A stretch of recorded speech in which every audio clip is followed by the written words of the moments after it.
Welcome back to Slothbox. This channel is proudly sponsored by Lionpool Security Services and the Excelsior Sporting Club. This is James Luxon and I'm joined with Miles Gordon Darby. Miles, how are you, mate? I'm very good, thank you. Yourself? Yeah, very good. Thank you, mate. Very good. Fight coming up very soon. I want to go back a little bit and talk a little bit about your career. It's been a bit up and down, stop-start so far. How frustrating has it been so far for yourself? Do you know what? There's been a couple of hiccups along the road. A few of my own, just a bit of self-searching. And no, we're slowly back on track. So hopefully we can get the consistency back properly now. You mentioned a bit of sort of soul-searching, self-searching there. What went on, if you don't mind me asking, and if you want to go into it? I did a big transition. So I kind of moved from my long-term home up into Wales, purely just to try and get away from a lot of the negativity that I was surrounded by, because I suffered quite heavily with things like depression, a lot of anxiety. So I tried to take myself away what it is. Obviously, I had family up in Wales, so it was a transition period to almost start fresh for me. And how much has that move helped you, to get away from the depression side of things and the mental health struggles? It's helped me a great deal, in all honesty, and that's mainly from obviously some of the people that I've met up here. Obviously getting across and into the gym as well. Obviously having such a good team around me, the likes of Gavin, Nathan, literally Jordan, every single one of them. A couple of them on the card now. So those guys have obviously been a big boost in regards to kind of get me back on track. And obviously having Tony there, he doesn't take no shit at all, does he? So. Absolutely. Let's go back a little bit before you moved up to Wales. You was down in Essex. You was training with Peter Sims, and you had you sort of got thrown into the deep end a little bit when you got your introduction into boxing with Peter. You was thrown into sparring with a good friend of mine, Tony Conquest, former Commonwealth champion. And for yourself, you made the transition from MMA to boxing as well. So being thrown in the deep end, what was that like to get chucked straight in there? It was painful. Do you know what? It was what I needed, because it kind of gives you it's a big reality check. Because obviously, as everybody knows, a lot of my previous is from boxing anyway, is the unlicensed background, and just the different kettle of fish you like from that one spar with Tony to some of the people I've fought and sparred with before. You can see how different the caliber is and how much more advanced it is in that case, So it was a tough lesson, but it was a lesson that I needed to learn and I needed to develop on. So as painful as it was enjoyable too. Absolutely. And like I say, needed, one of those things where sink or swim, you find out what you're made of yourself. Exactly. You mentioned there the unlicensed side of things. We've seen successes with Fabio Wardley very recently, coming from the unlicensed background, white collar background, and coming in and, British champion now. Is this somebody that you sort of look to and see what he's achieved and think, do you know what, this could be me? Yeah, definitely. Because again, I think looking at the statistics, and everyone kind of sees the unlicensed background as quite a negative, when again, although it's not necessarily the right process through the amateurs that people would like to see, it still does kind of give you that initial step into boxing. And I suppose it's what you can make from it. And he just seems to have kind of grabbed the bull by the horns and really gone for it. And he's flourished from that background. So he's a great influence to everyone, like people like myself. Just to say, just because you haven't had an amateur background doesn't mean that you can't reach such high levels. So yeah, he's definitely something for myself and other unlicensed fighters previously to kind of look up to. Why do you think the unlicensed route gets a bad name? Is it just because of the caliber? It's one of those where you sort of say, oh, I see this sort of fight outside of Wetherspoons on a Friday night, or is it because, like you say, that the amateur route is more preferred in boxing? I think it's a bit of both. Obviously, naturally, everybody looks at the amateurs, and then obviously the amateurs lead on to things like obviously the Commonwealth, the Games, the Olympics, and those kind of things there. So it's kind of like what you look and then when you think about unlicensed, it's almost, I think people look at it as it has no meaning to it. It's just like you said. Then obviously it's your two locals potentially just having a tear up. When it's not always the case, you do from the odd occasion find somebody who actually has the boxing ability. And if they hadn't tried the unlicensed, I don't think they ever would. Again, prime example, if Fabio Wardley hadn't tried with the unlicensed, would he have got necessarily to where he is now? Because he may not have ever entered the game. Who knows? So I think it's just a bit of a 50-50 on both ends, as people don't appreciate it as much as they see as well as the successes that you've got in the amateur side of things. No, absolutely, absolutely. I briefly mentioned it a moment ago as well. You did a little bit of MMA as well before you was in the boxing side of things. I just want to ask you about the transition. How hard is it? We don't really see at the top level. We very rarely see any successes with MMA fighters coming into boxing because of that transition. I'm assuming. What was that like for yourself, and what is the transition like? To be honest, I was kind of forced into it because mine was based. I got into boxing from an injury because I broke my foot in one of my my MMA matches, and basically from there I wanted to try and stay active. So I just started working a little bit of the hands and more of my stand-up background. And again, that's how I kind of transitioned across. So it was kind of almost, I had no choice but to kind of transition, if that makes sense, in that moment in time. So I suppose it depends on the person. Some people adapt quite well, some people don't. I found it was quite a comfortable transition. Obviously, there were a few hiccups at the start and a few adjustments you got to make. But I suppose that's with anything you get. But overall, I wouldn't say it was too hard of a transition because I wasn't as deep into the MMA as some people may have been who are now transitioning over. Absolutely. Just whilst I mentioned the transition and the crossover fights, I'll mention it now. Francis Ngannou and Tyson Fury. Do you give Ngannou a chance? It's heavyweight boxing, I suppose. Even with an MMA fighter stepping into the ring, it only takes that one punch, doesn't it? The tide could change at any moment. Again, it's not likely, but it's still a possibility. So I'd probably like to say no, but who knows what's around the corner? Boxing's such an unpredictable game. And I think that's something that a lot of people don't take into consideration, that anything can happen at any given moment. Now, correct me if I'm wrong, I may be wrong in saying this, but I believe the UFC gloves are about 4 ounces. It's obviously, they're a lot bigger in boxing, a lot heavier in terms of ounces. Will that take away any of Ngannou's power? Will he feel much of a difference when he is throwing and landing punches?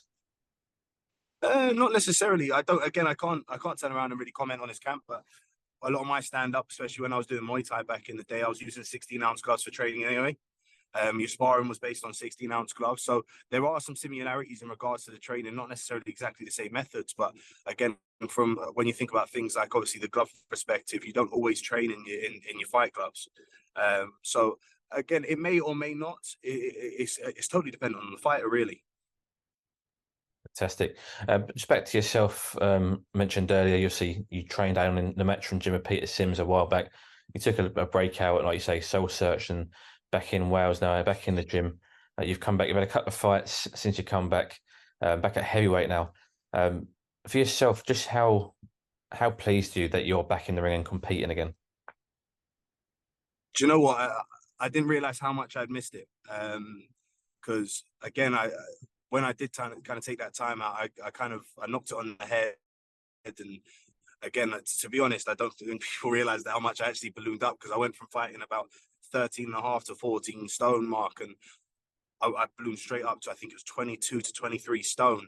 So getting back into the gym and just having that kind of family atmosphere and having that fitness aspect of things and developing myself and my health again, it made such a massive difference. So I didn't realize how much of a part of my life that boxing had played.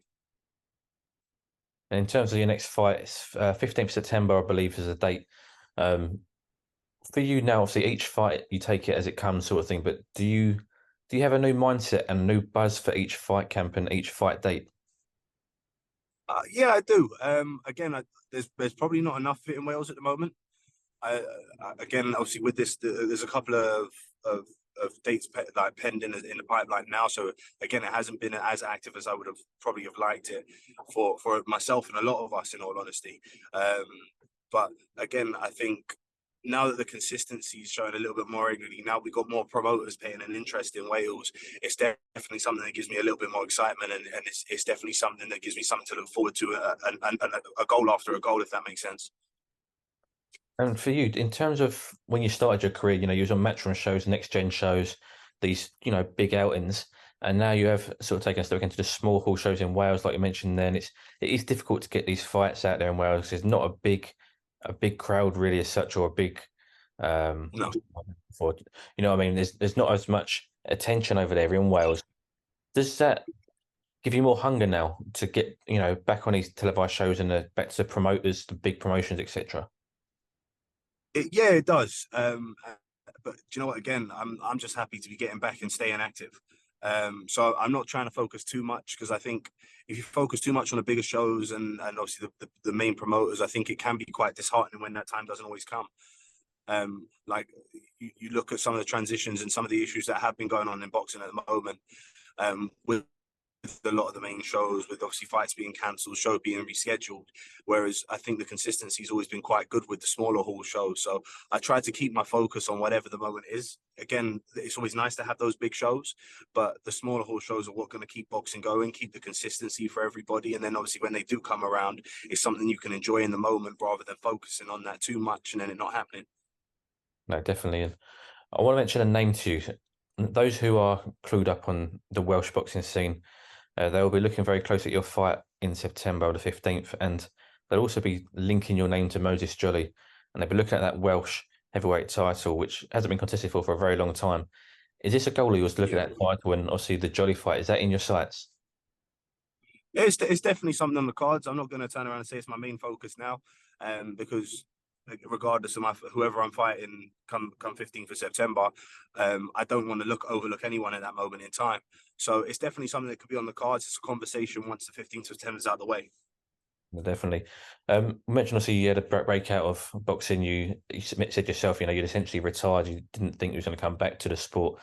I want to ask you, who are those who brought you back in to the sport, and who are you thankful for today that has brought you back in, and why you're here now? One person's got to be Nathan Howells, because he was the guy that 6 o'clock in the morning, 4 o'clock in the morning, um, banging my front door off to make sure I got out. In addition to that, though, I've got to thank the likes of Gavin, Tony, and Steve Murto. He's somebody I worked close with over lockdown and has become quite a good personal friend of mine recently. And someone who I've consistently trained with, and he was in my corner of my last fight on the Cordina undercard with Tony. And I think without obviously those people around me, and just kind of giving me that extra bit of boost, obviously getting me out of my house, and when I'm in the gym, just giving me that extra come on, let's go. They're probably the people. There's such a long list of names. It's so hard to make sure that I'm not forgetting anyone. But yeah, definitely Nathan, Gavin, Jordan, Tony, literally everyone in the Borg stable has literally picked up. Monique, she's been a great help consistently since she's been part of the team at the gym as well. There are so many people, and it's just a family. It's the family at Borg's Boxing. If I say it as a whole. You mentioned family there, and also earlier in the call you mentioned about mental health and depression and sufferings. Just talk to me a little bit about, 'cause it's not spoken and not highlighted enough, in my opinion, especially in men.